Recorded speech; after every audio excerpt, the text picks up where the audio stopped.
North Press News Harvest. This week in the headlines, Daraa begins its fifth reconciliation effort since 2018, the SDF arrests 2 suspected ISIS operatives, and Turkey continues its cross-border attacks on Syria's northeast. On Tuesday this week, the defense ministers of Syria, Russia, Turkey, and Iran held 4-way talks in the Russian capital Moscow to discuss security issues, according to the Russian Ministry of Defense.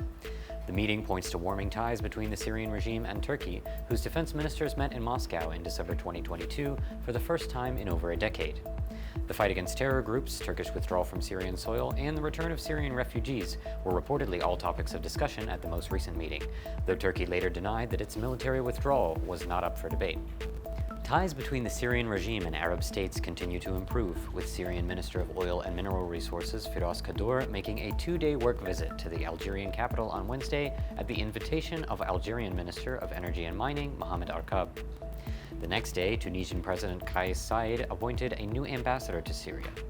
While France and the United States have both voiced their disapproval, China has reportedly been supportive of rapprochement. On Saturday, Syrian President Bashar Assad received special envoy of the Chinese government on the Middle East issue Zhai Jun in Damascus.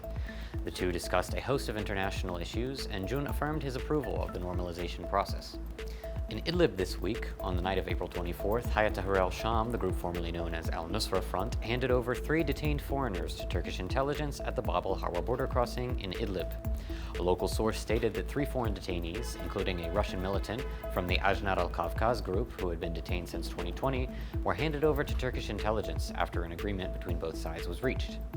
On Monday this week, HTS sniper brigades also killed 3 members of the government forces and wounded 2 others during operations in Kafr and Hazarin, south of Idlib.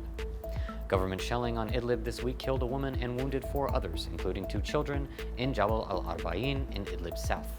Turkey continues its cross-border attacks on northeast Syria. On April 25th, a Turkish drone strike killed a member of the SDF as he was in Kobane for the Eid al-Fitr holiday. 2 days later, 2 Turkish artillery shells fell near the village of Topis, near the town of Amude, causing material damage but no casualties. The security situation in the southern governorate of Daraa continues to escalate as the region recorded 9 killings this week. Several members of Syrian government institutions, government collaborators, and former members of opposition groups who participated in a Russian-backed reconciliation effort which began in 2018 were killed in various parts of the government. Syrian government officials met with local leaders to implement the beginning of the 5th and final reconciliation process in the region, with individuals still wanted by the government having until Sunday to register their names. While local village leaders are calling this phase the Golden Settlement, saying it will remove names from the government's wanted list once and for all, activists in Daraa say the process is just another way for Damascus to record the number of military-aged men and those opposed to the Syrian regime in Daraa.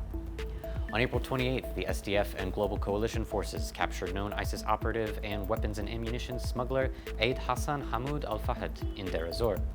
The next day, the SDF carried out an operation in the Dashisha area near Hasakeh, which resulted in the arrest of ISIS operative Saleh Dahmash. Residents of the village of Kafr Kalbin near Azaz took to the streets to protest against corruption within their local council, which is affiliated with the Turkish-backed Syrian National Army. Protesters called on the head of the council, Mustafa al-Anwar, to step down, accused the council of theft, corruption, and ignoring the service needs of the villagers, according to a local source. On Friday, several areas of Syria's northwest also witnessed protests against the forced deportation of Syrian refugees from Lebanon. Thanks for watching North Press News Harvest. For more daily and weekly updates, visit our website and subscribe to our social media channels.